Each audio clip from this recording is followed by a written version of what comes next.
Talk about a tone deaf intro. Hello and welcome to You'll Probably Agree. Today I am with New York City filmmaker Sujewa Ekanayake. And we had this topic of because Superman's coming out, everyone's talking about him and superheroes. But I was like, well, what about movies about real heroes? And we came up with a few, and Sujewa was available, and he came up with United 93. And I thought, wow, what a depressing subject to cover.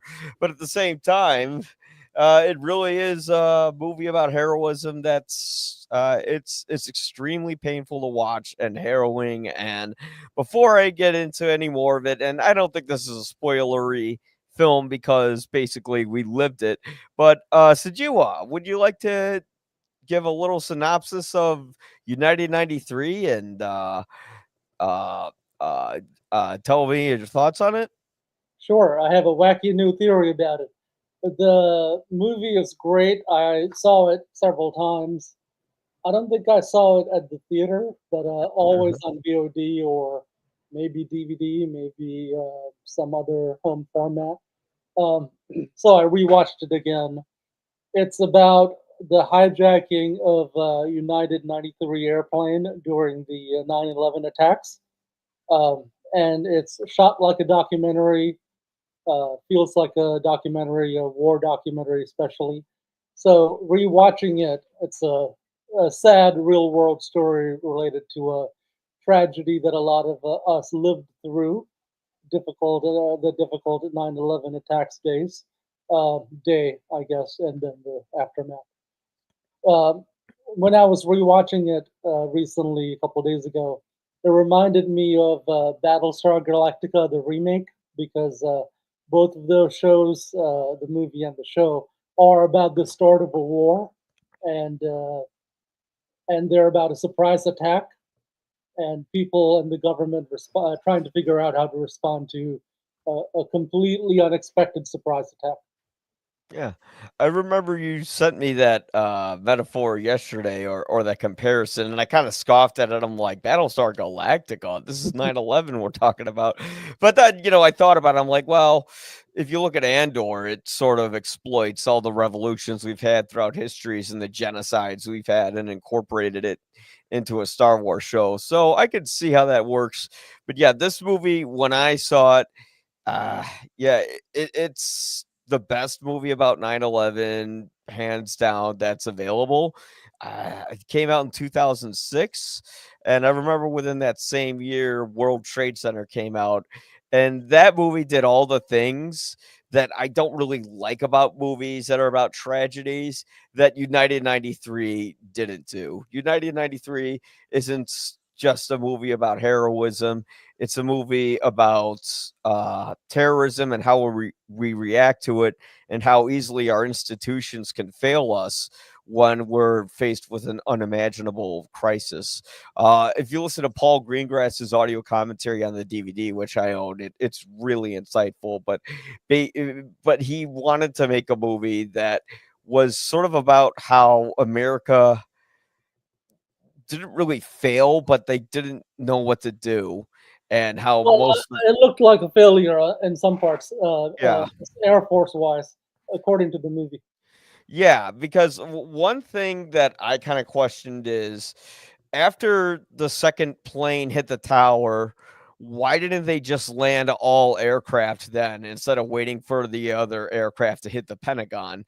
Like that seemed a little bit like, and the interesting thing is that's Ben Sliney who was actually playing himself in the movie. Hmm. He was the National Air Traffic Controller at the time, and he did make the courageous decision, I think, in the end, to land all airplanes. But yeah, I mean, you would think in that kind of crisis, no one knows what to do because it's so you couldn't imagine this thing happening. But then when it does, mistakes are made. But at the end, people, as this movie shows, I think overall were competently doing their jobs, even if chaos was unfolding around them. But Yeah, America should be ready for a surprise air attack. It's happened before, Pearl Harbor, and mhm. I mean, it could easily happen again. I'm surprised the civilian authorities, according to the movie, who knows exactly what happened, right? We're just going with the movie as the text. Uh, according to the movies, the civilian aviation authorities and the military were not coordinating well. And even when the military, the Air Force, or some other part of military, I guess, got their jets up, they were unarmed, they were going the wrong way, all Mhm. the wacky stuff. I remember during that day, um, NATO jets were ultimately by like 6 p.m. or at some point. I think the attacks happened around 9, 10 a.m., Mhm. maybe earlier. By that night, NATO jets were finally patrolling American skies. So I think, and this is mentioned in the movie, there was some sort of NORAD exercise going on. So maybe the military was distracted that day. But regardless, we need to have really good air defense. Especially now because people have crazy missiles now, hypersonic missiles. We have obviously jets and a surprise attack. I'm surprised that the government seemed so unready. Yeah. I mean, the most surprising thing is that how the movie ramps up tension, things just go from bad to worse, Hmm. and it keeps escalating throughout the film, and I think it really just kinda showed how people they weren't prepared for a situation like that, Hmm. Yeah, and no one was. yeah, and honestly, I don't know if we still are because I mean, certainly airport security in the world changed after 9/11. Hmm. But is it really ready for another attack? Look at what's going on now with air traffic control, where Hmm. we're having multiple plane crashes on the news and we're acting like this kind of stuff is normal. So it's sad because the world got a little better after Bush, but then I mean, look at what happened to the world after 9/11, and this movie's kind of a reflection on that, especially if you listen to Greengrass's audio commentary, Hmm. where the ending scene where there's nothing but chaos and people are screaming and the terrorists are being attacked and the plane is like the final shot of the movie is just the plane headed towards the ground as it cuts to black and everyone's dead. Greengrass said that's basically where we're going if we don't find a solution to this problem. Now, granted, this is from a I mean, DVD it's circa multiple problems. 2007. Yeah, but I mean, the things that we're doing now, it seems like we're just repeating history with Iraq, especially now that we're attacking Iran for Mm, very reasons that, complex, very yeah. complex topic. I mean, that region of the world and the U.S. and other countries have been at war long before both of us were born. Yeah. And us getting involved doesn't do anything other than just escalate the violence. And this movie's sort of about how violence is constantly happening and how we still haven't found a solution to it. Because I mean, if I were to play a clip from this movie and I trimmed it down, but the way violence is depicted in this film is extremely honest and extremely disturbing. And it's really a reflection of where we're headed, but, let's take a look. Well,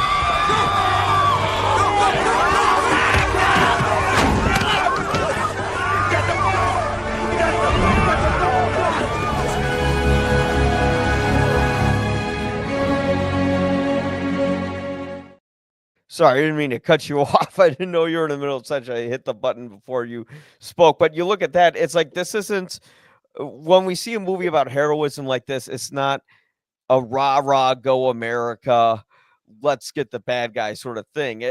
We're looking at a horrible, violent situation where we live in a violent world that's going to continue to perpetuate itself unless we do something about it, which I honestly think, judging by human history, we never are. And we're doomed to sort of land like that plane. But you were making a point. Go ahead. yeah. Couple of points. One is the futility of Muslim terror groups or even Muslim countries and their wars against the West. They keep losing, and they have been losing since the forever, really. Except the U.S. pulled out of Afghanistan after 20 years, so Mhm. that's sort of a. You might want to say it might be it was probably a win, but really not. If your country is occupied for 20 years, that's not a win. So that's an interesting topic that a whole bunch of countries, civilizations, terror groups have not come up with a better way to deal with their problems with the West and keep fighting, keep carrying out wars where they get retaliatory strikes happen and then they get wiped out. The Israel situation, Hamas versus Israel versus U.S. and Israel is similar to the 9/11 attacks, but in Israel obviously, and it's a different situation. So that's one situation. The second thing is, yeah, there's always wars, but most of the world is at peace. So I don't know if the movie or even anything going on right now is an indicator that there's going to be more wars, but we have 200 plus countries, and only a handful are at war right now. But on the flip side, if you're affected by those wars, it's terrible. Yeah, I was about to say, although in general, as a population, I think we are decent. I think we are peaceful, but it's just a few bad apples that have to ruin everything. It's just Mhm. one turd in the punch bowl that ruins the whole party. And if we keep having a world like this, I don't know if we're going to destroy each other. I think global warming will ultimately take care of that, but we're just going to see nothing more but violence because we are sort of a country that glorifies it, and this is a movie that I really like because it is not at all glorification of violence. As a matter Yeah, of fact, actual war and violence is not it's not a positive or a glorious thing. It's a lot of people getting hurt and screaming and dying. yeah.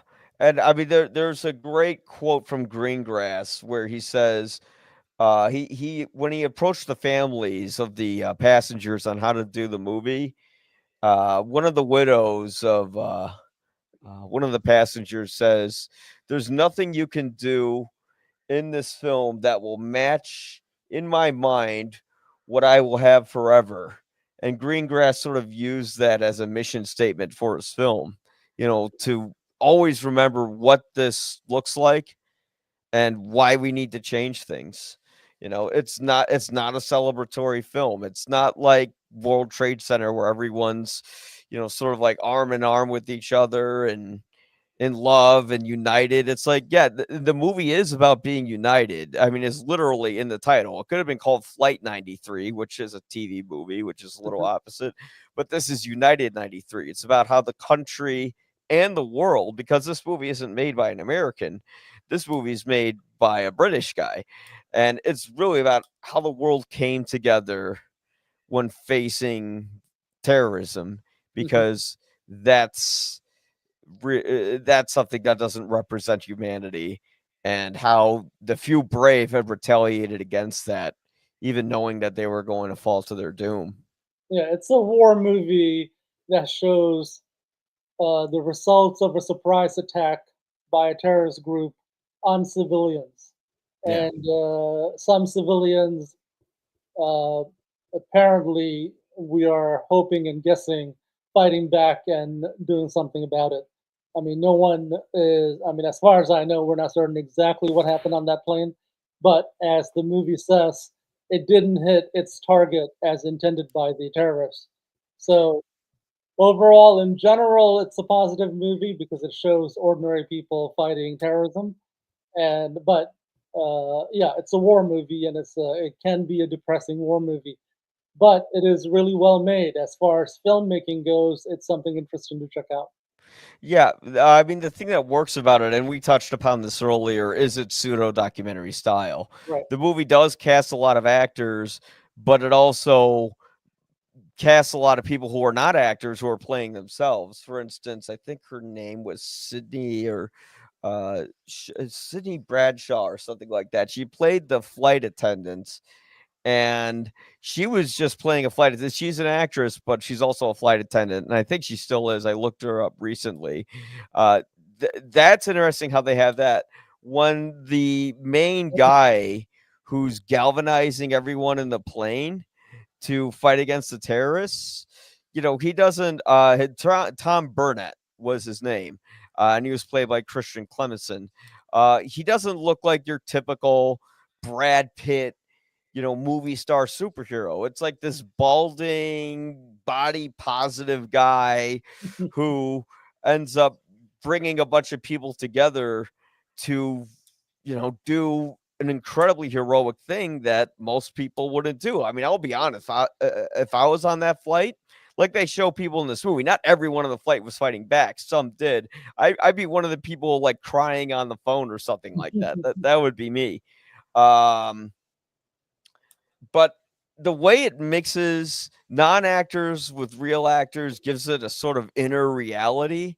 And the way the movie's structured, how it keeps cutting in, because the movie's called United 93, but Flight 93 isn't until like the results of that isn't until like the last 20 minutes of the film. Most of the movie cuts to multiple air traffic control centers between like Cleveland and New York and Boston and the National Air Defense Traffic Control Center. I mean, and it's really about how all these, it's showing the tension mount up as things go from bad to worse.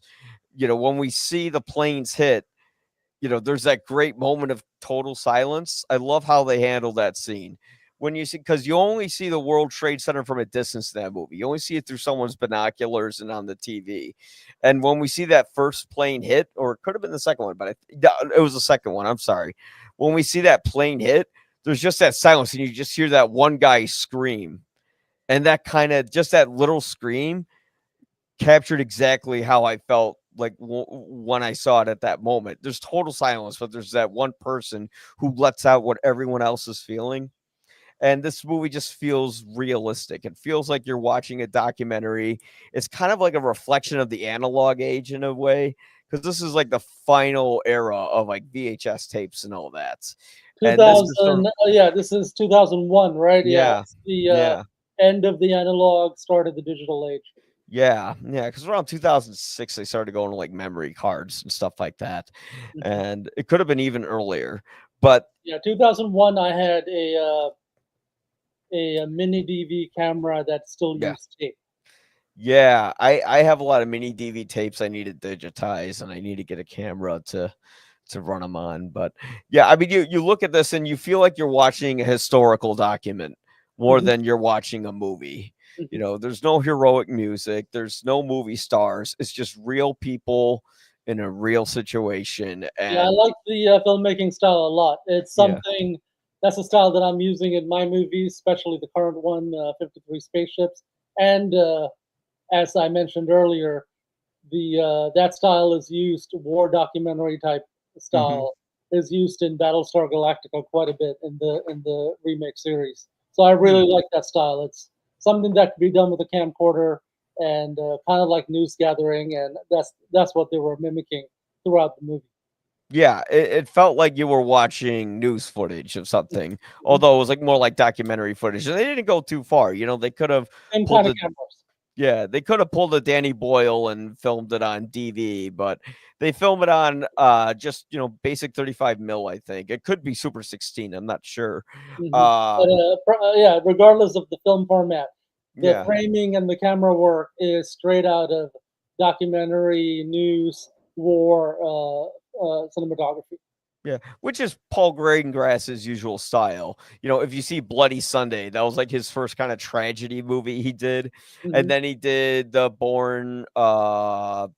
what was the second Jason? He did the second and third Jason Bourne movies. Okay. So Bourne Supremacy and Bourne Ultimatum, I think they were called. And he always does that shaky cam style. And even Greengrass a little bit has kind of started to ape his own style a little too much in some movies. Like there's Captain It's Phillips, the which cinema is like, verite style. It goes back forever, and yeah, it's used on many projects. yeah, but he sort of makes it his thing, like it's his stamp. Like you can't tell what the hell's going on in the Bourne Identity, or Bourne Supremacy and Ultimatum, and I guess that's kind of the point. I think he abandoned that style in Jason Bourne, which I never saw because I felt like after the third movie they wrapped the story. Like we got it, we don't need any more. Um, But yeah, it's kind of his forte, and this movie is the strongest execution of his style that he's done. He did a movie on Netflix. I can't remember what it was called, but it was about another tragedy where this kid goes out into like the middle of like Finland or something like that. And I could get that wrong. And so don't all pile on me in the comments. But he kind of goes on a massacre and shoots a bunch of people, and then he talks about why he did it, and he kind of had a dossier. He's kind of like a far right winger, Yeah, but I think I remember that story.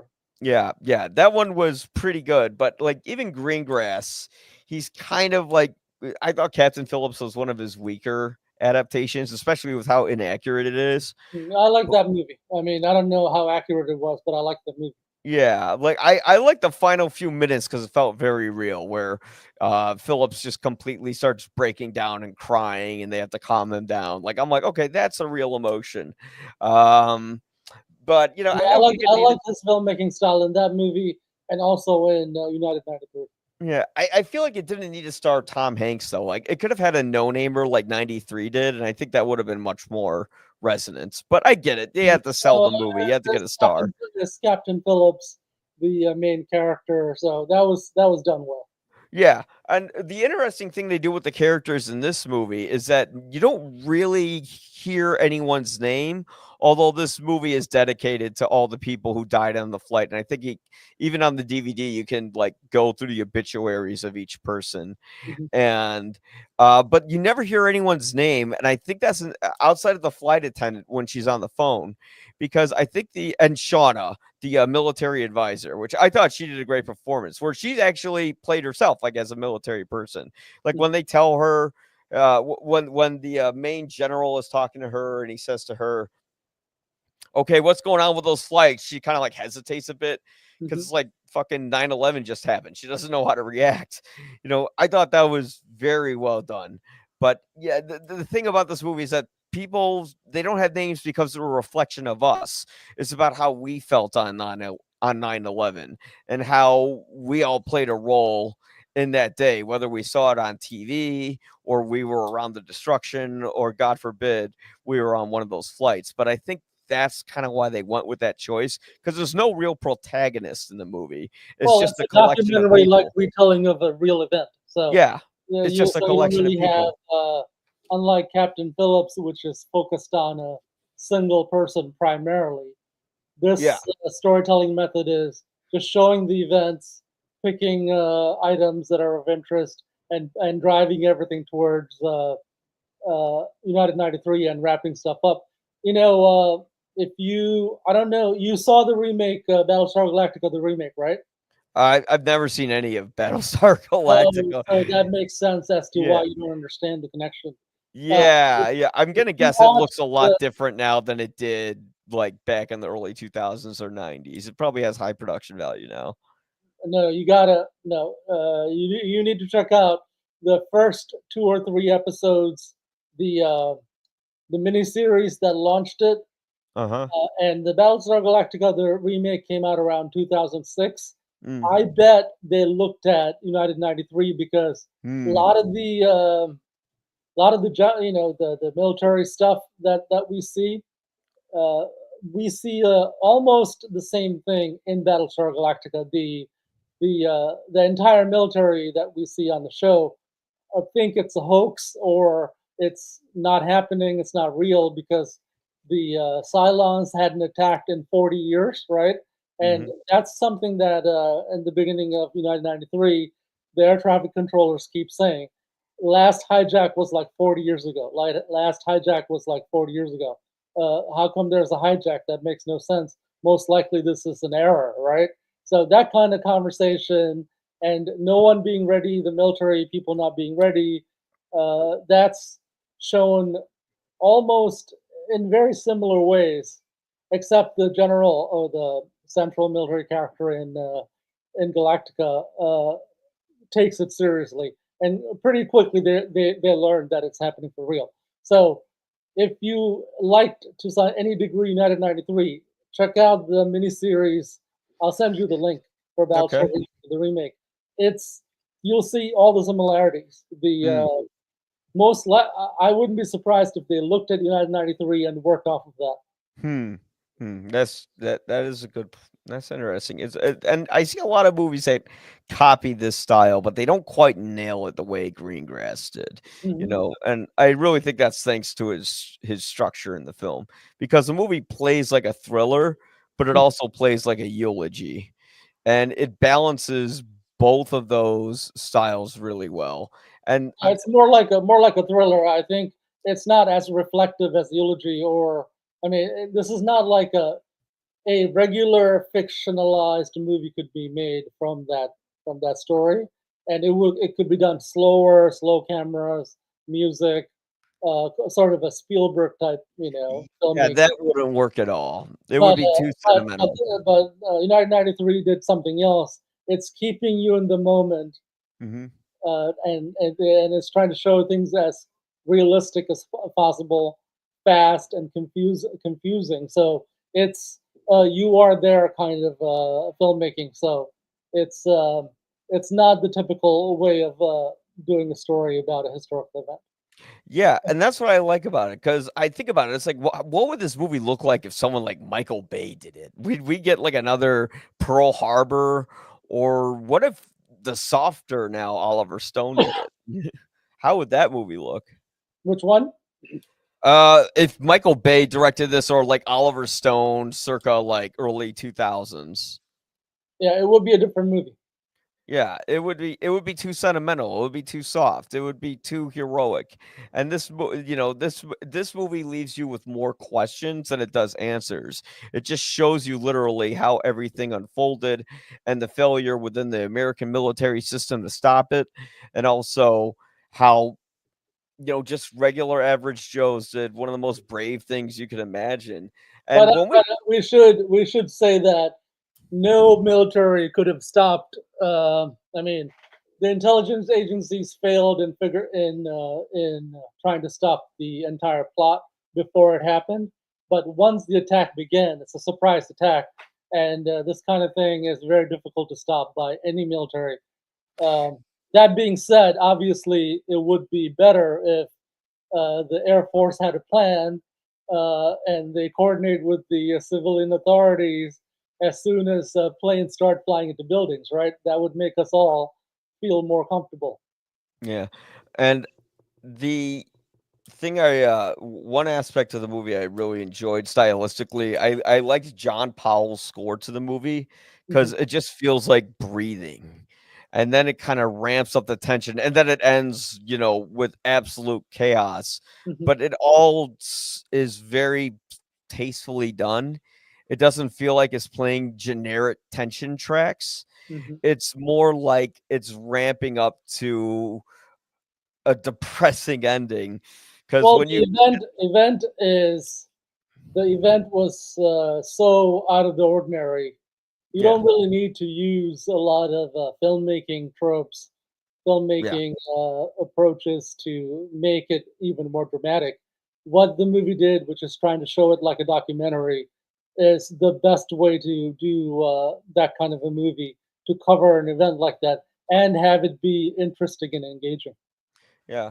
Um, Another aspect I enjoyed about the film is that it starts off with the, terrorists praying in the hotel room. I think they're, like, in, New York or Newark or something like that. I gotta look it up again, but they're praying, and then you cut to the wide open skies, of the airport, and it's kind of like going between the religious piety that these guys follow, and you're contrasting it to the normality of American life, and how people who are that trapped within that mindset can't embrace a more open type of world. And it's also interesting how they introduce each character, because we start out with them walking in front of the camera, and then it like pans over, Hmm.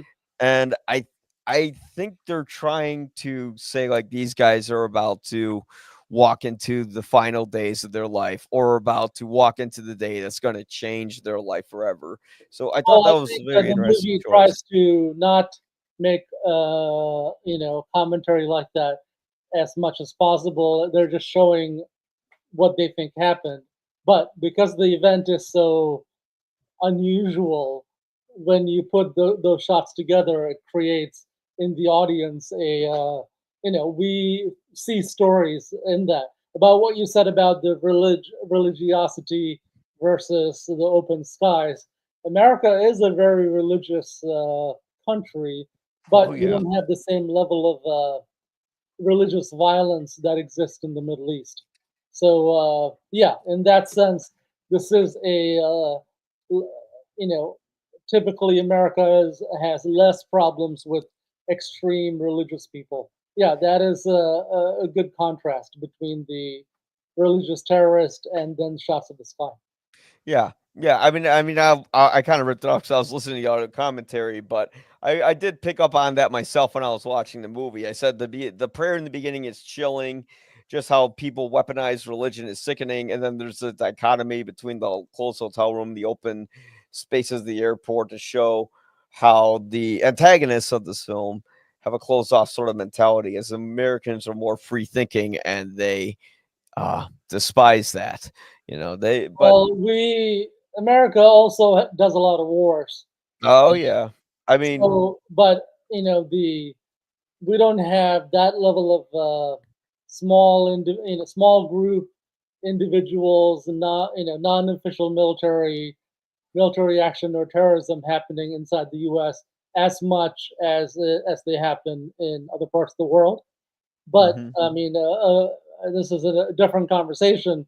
America is always engaged in a war somewhere, and almost every year. So it is not a non-violent country or non-militaristic country.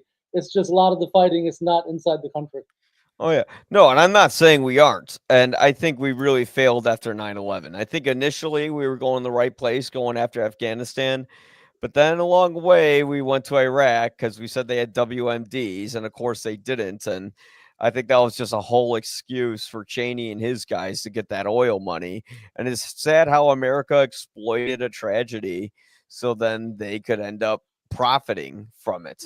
And as as a reflection of of society's uh, self-destructive nature, the movie's very telling, and it's sad to see that how shortly after 9/11 we did the right thing, and then we didn't do the right thing, and now we continue to not do the right thing, and we're just going to keep going down this rabbit hole until the end of time. We'll It's a always be very at war with each other. situation that spans decades, at least the 1940s, 1950s in Iran. Overall, I think a lot of people in America want to pull back from militarily dealing with the Middle East. Yeah. So let's see how it goes. Yeah, yeah, hopefully hopefully that doesn't, wind up to be pure hell, but, I mean, we'll see. But this movie kinda really does make you think about where you were on 9/11 That's true. It because captures the day really well. yeah, it really like, 'cause I remember on 9/11, I was just in high school, and I just remember they turned on the TV, and I saw one of the buildings smoking, and I thought, I was an I old man. I was an old man by the yeah. time 9/11 happened. Where Um, where were you? I was in Maryland. Interesting story, Mhm. kind of a spooky X-Files type story. The day before, I was at a bus stop heading home from work. I was working at a bookstore at the time, and I had a around like maybe 9 o'clock, 10 o'clock, 10 o'clock, 11 o'clock, maybe somewhere between 7 and 11, I think. Yeah. While I was waiting at the bus stop, I got a crazy headache and I heard a lot of people screaming. This is at 11 p.m. the night before, right? I was like, Mm. wow, that's a very bizarre kind of a headache. And then I talked to people or did some research, and they said some headaches can come with auditory hallucinations, and that could have been it, right? I was Mm. like, that's weird, but memorable. I still remember it. It's not every day you hear people screaming in your head, right? Yeah. So I thought, well, I must be getting a cold or something, and my brain's acting weird. So I went to bed. The next morning, when I got up, the attacks were already happening. I turned on the TV and I saw the attacks. The both buildings had been hit. I was up late working, so I got up around 10 or 11 or later in the day. So I was like, oh, maybe I wonder if this is related to the premonition I had the night before. Mm. So yeah, that's very strange, right? That a person would experience something like that, and the next day this crazy thing is happening. Yeah, it's weird. It's kind of deja vu in a way, It's you know? yeah, some sort of advance warning of the or advance, sort of awareness of the a thing that's about to happen in Yeah. the future. There's a theory about space time that says all events have already happened Mm. from a certain perspective. Mhm. That space time is one block and everything has already happened, except Mhm. we live inside it. So to us, there's linear time and future, right? So I don't know what's going on. It will be interesting to look further into why I heard those screams in my head the day before. That's you were conscious when you heard these? Like, you were just walking It was at around a bus stop. outside? At a bus Yeah, stop. I you're at was a bus fully stop. conscious. Yeah. I was at a Wow. bus stop and I got a headache, or it was between 7 and 11 p.m., maybe 7, maybe 9 p.m., and I heard a bunch of people screaming in my head. I was like, "That's weird." Then I thought it was just some sort of a auditory hallucination. That's not something that happens to me often, Yeah. or hardly ever, right? So then the next day the attacks happened. So yeah, I was living in Washington D.C. at the time. So yeah, the entire area, the warnings were up, and the military was put on alert. The government was put on alert. Everyone was trying to figure out what was happening. It was a crazy time period. I mean, certainly nothing that any of us have lived through before since Yeah. that level of an attack. In during our time period. So yeah, we were just talking to people and trying to figure out what was going on and watching the news. Yeah, luckily there were not other attacks following that, and but we knew the country was about to go into war, and we would be attacking someone really soon. Yeah. Yeah. I mean, I was just a kid in high school, and we saw it on the TV, and then I didn't think I thought someone was just a really bad pilot. I didn't wanna think terrorism, but immediately when that 2nd plane hit, I just thought, "Holy shit, here we go." Yeah, some sort And of a planned terrorist war coordinated. yeah, yeah. There was no I just remember I went home and I put on Meet the Parents just to get my mind off of it after just constantly living through, like, a funeral that day. Mhm. But, I mean, Well, the I was. There was a civil war in Sri Lanka that lasted 26 or so years. wow. So from 1983 or so until 2009 or so. So Mm, I was, even during those days, I was keeping up with the news about.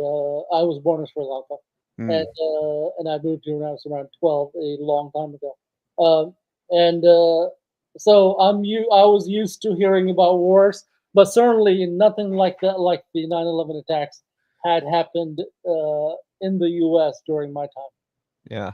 I think this movie is just amazing because it really takes me back to that time and where I was that day, and I think that was the intention, was just to capture what the world was like and how it changed. You know, Right. there's this, I mean, the one of the most interesting characters in that movie, or not no, or yeah, I'll say that, is that she's kind of a reflection of the world, like how they felt and how everything changed, and she's just it was like the blonde, flight attendant, and she's just saying, "Oh, I just want to go back home and see my babies, and it's a beautiful day outside." And she goes from that to you know plummeting to her death. Well, yeah, So I yeah. mean, when war happens, a lot of innocent people get caught in the middle, and that's why war is bad. That's one of the reasons war is bad. Yeah. Why the leadership of various countries and regular people should work to prevent wars as much as possible. Yeah, because there's just innocent lives, random people who have nothing to do uh with whatever conflict is going on, but they get caught up in the middle of it, and Yeah, it's a day where the whole world got caught up in something, and we kind of realized we're not safe. No matter how safe we want to feel, we're not safe, and we've kind of lived in a state of terror for a while. I think it went away a bit with Obama, but then it came back again with Trump. Because I remember when Bush was in office, they had the terror chart, like the different coordinated colors, like green, you're safe, yellow, you're in danger, orange, you're really in danger, red, holy shit, get out of there. And Donald Rumsfeld, the Secretary of Defense at the time, really exploited the hell out of that. And Mhm. then with Trump, COVID broke loose. And then everyone, and that was like 9/11 every day, Mhm. except it wasn't the twin towers coming down or an external uh, exposure of terror. It was it was Medical a disease emergency. that spread around due to incompetency. Hmm. And we kind of, it's weird for people who grew up in the 9/11 era to kind of like be around that world, because the world was so different back then. We were just like that flight attendant. We just wanted to be with our kids and our family, and everything, it wasn't great. There was world conflicts, but for America, we felt safe, and it Hmm. was just like any other day. And then it just shows you how quickly things can change just like that, Hmm. and how our lives can change. Definitely. No guarantees in life. And yeah, even the safest places can experience war or emergencies out of nowhere. Yeah. Yeah, but I really appreciate this movie. I mean, for its aesthetic, the sound design is incredible. Like Hmm. when they're banking the plane to the left when everyone's fighting back, you just that rumbling sound when it's happening, like kind of grabs you by the heart. The sound of people screaming in terror while they're fighting the terrorists, and then and of course you're mixing it with the sound of the plane, where you have the air, so it's kind of sucking back the voices a bit. It just all feel it, I rarely see a movie from Hollywood ever that captures this level of realism. Hmm. Certainly outside of it, there are films like that, Hmm. but in here, it was a very brave movie for the studios to take on, and it's a timeless film because it doesn't provide answers, just reactions, failure, sadness, and bravery. Because this So movie, I mean, what could have been done? What could have done better, or what storylines would you have, or characters would you have liked to see have been to make this had better, to make the movie better? Yeah. I think this movie is as good as it is. I think maybe if there was one point of critique I'd have is maybe just a tiny bit less time spent in the air traffic control centers and a Hmm. little more time spent in Flight 93. But Hmm. again, you could wind up with a problem where you get a TV movie like Flight 93, where it does something that I'm glad this movie didn't do. Like when everyone's calling their relatives at home, you could have cut to the relative, and you could have like cut to them waiting for them to come home and being worried and watching the TV and crying. And it's like, no, it stays focused in on the action and exactly what's going on. And we get who they're talking to, but we never cut away from. I mean, it's probably a gross term to use for 9/11, but for the action that's going on in the movie. Hmm. Yeah, I would have. If anything needed to be changed, maybe I would have focused a little bit on the day before and Mm. shown. And I wondered. I wonder if, and I think this was the case. Some terrorists didn't go through with the attacks. Hmm. They backed out at the last minute, and I thought I would. It would be interesting to see a little bit more of the ideology and the whole political situation that led to the led to the attacks happening. Broader context.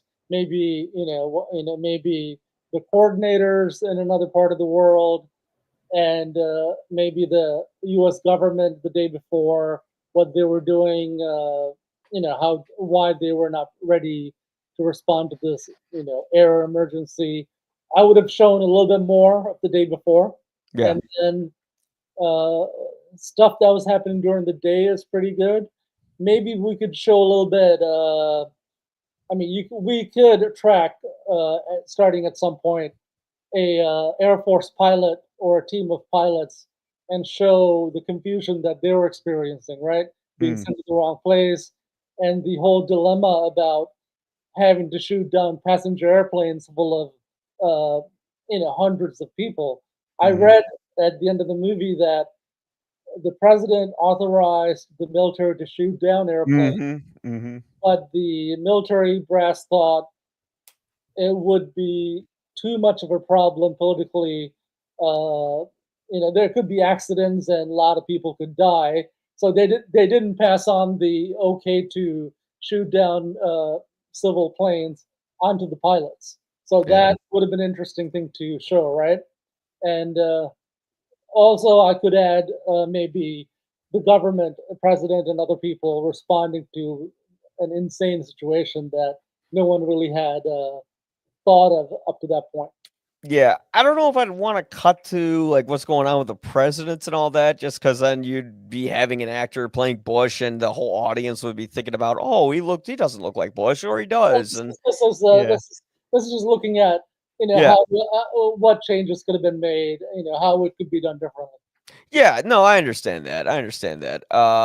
They did kinda, like, touch upon how they were gonna shoot down the planes because there was a National Air Traffic Control Center Mhm. where you had the military guy, with the mustache, and Right. he's asking, like, "Can we get authorization from the Pentagon to shoot down the planes? We have to hear from the president," and, they didn't hear from the president while this whole thing was going on because he was Yeah. reading My Pet Goat One to a bunch of kids. interesting thing that is sort of reading between the lines. The last credit said when United 93 went down, the closest military jet was 100 miles away, but we Mhm, have missiles that can function at 150 and 200 miles away that can mhm, be fired from jets. In the recent India versus Pakistan conflict, Pakistani jets fired the missiles that hit Indian jets while being 150 miles away in the Pakistani border, mhm. inside the Pakistani border. So there's some confusion as to whether the United 93 was shot down by the military. And the story that everyone's going with is that, and the story that's told in the movie was that it was not shut down, that the people inside, forced it to crash as they were trying to take the plane back. But Mhm. there is a slim possibility that the military did shoot that plane down because 100 miles, we have missiles, like I said, that are carried on jets that have a range of 150 to 200 miles. I'm pretty sure we had those missiles in 2001. Yeah, yeah, I mean, I don't know, I think that the movie kind of accurately shows it, I think the because like, if you listen to the they don't Yeah, it publicly probably release the wasn't phone shut down. calls, but, like, what was going on is that the passengers were slamming through the, cockpit door with Right. the waiting carts and the fire extinguisher, and I'm gonna guess it was just pandemonium and they crashed, and the military didn't wanna deal with the repercussions of, shooting a plane that Yeah, could be yeah, carrying civilians. that seemed like the overall situation. The military didn't want to be responsible for shooting down passenger planes, so that probably did not happen. Yeah. We didn't get it's funny, we talked about, the movie, but we didn't talk we talked about how this movie is supposed to depict heroism. How do you Mhm. think it depicts heroism, and should we even use the term hero in real life to people? Because when people are called heroes, they don't really like that. I think these were people who did something heroic. I mean, to me, they're heroes. But if I was in that situation, I don't know what would happen. Well, you could say they're heroes. The people, the civilian authorities, civilian air traffic control authorities who recognized that something crazy was happening and did the best they could to Hmm. calm the situation down, ground the planes, and contact the military. Then the military tried to do the best it could, and then the passengers on the plane try to do the best they could. They realized that planes are being flown into buildings, that their plane might be next.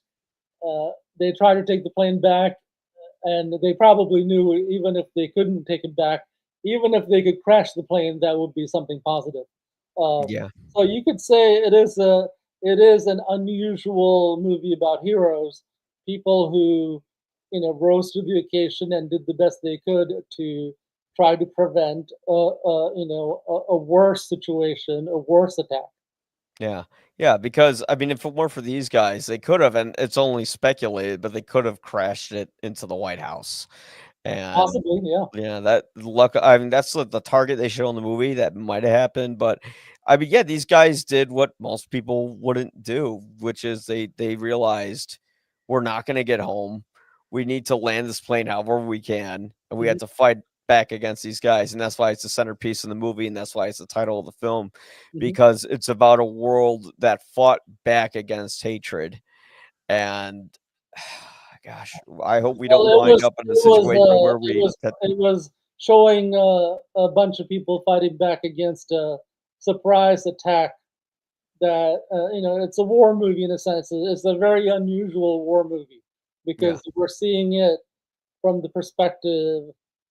The camera is with people responding to a surprise attack, as opposed to Pearl Harbor shows the Japanese planes coming over doing the Yeah. attack. It's this is a very unusual hero movie, heroic movie, and a very unusual war movie. Um, yeah, I mean, it did all in all an unusual event and an unusual movie, but done really well to capture that day and to sort of create a narrative, a positive narrative out of things that may have happened that day. Yeah. Yeah, absolutely. So I'm gonna wrap it up here. If you were to give this movie 4 Guinnesses, what would you give it? I'd give it three. Okay. All right. So That's that's the the high 3. end. That's usually my high end for movies. Yeah. Yeah, okay. Okay, fair enough. I'm giving this movie 4. Good. It's extremely painful to watch, but it's also a movie that you're not going to get from Hollywood Not a typical Hollywood often. movie. Yeah. And it's a movie that really makes us ponder about our own actions and where we could wind up if the world continues to burn itself. So, Also, we need to ban extremist ideology, religious and secular, that drive people to do crazy things. yeah. Yeah, I think more people have died in the name of God than they have in anything else. But Well, I uh mean, militancy, secular, religious, has gone on forever, and yeah. we do have a little bit of a problem. Not, I mean, not a little bit, but there's a major problem with Islamic terrorism. But there's also a major problem with countries attacking other countries. Just as secular armies. Yeah. And I mean the thing with religion is it does help a lot of people and it can be very positive, but we also see the very dark side of Right, it. right. And, There's a dark side. Also, there's yeah. a dark side. There's a positive side to armies. There's positive war. There's defensive Mhm. war, and there's a negative side. Armies can be misused and used as political instruments to try to gain land or start wars that are not necessary. Yeah. Life is about balance Hmm. and And most people and can find it, and but solving things through negotiations, not hijacking planes and killing innocent people. yeah. Yeah, unfortunately, I don't think that's going to ever end. But is there anything you'd like to plug before we take off? I think humans, even though we have a lot of war, overall we're a peaceful species, and it is possible to improve things. And I'm working on 53 spaceships. A lot of positivity in that, and we'll have lots of info on that coming to the web very soon. Right. And if you like what you saw here, you can go to ypareviews.com. That has the podcast, the YouTube content, and of course, YPA reviews on YouTube, and YPA reviews Chicago on TikTok, where you can see little clips from the show and brief little like reactions to films I did. And of course, you can find my full written reviews at ypareviews.com. Yes, I did review Superman. It's all 1,400 words of my Good thoughts review. of the film's mediocrity is in there. Yeah, I don't know. and I walked earlier in the heat, and I was in a warehouse without heat, so that's why I kept yawning.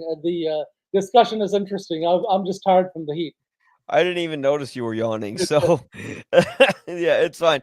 But guys, I think I've plugged everything. If you like what you saw, please like, subscribe, comment, all that good stuff. And until then, I will see you either in the movies or at the bar. All Goodbye. right, peace.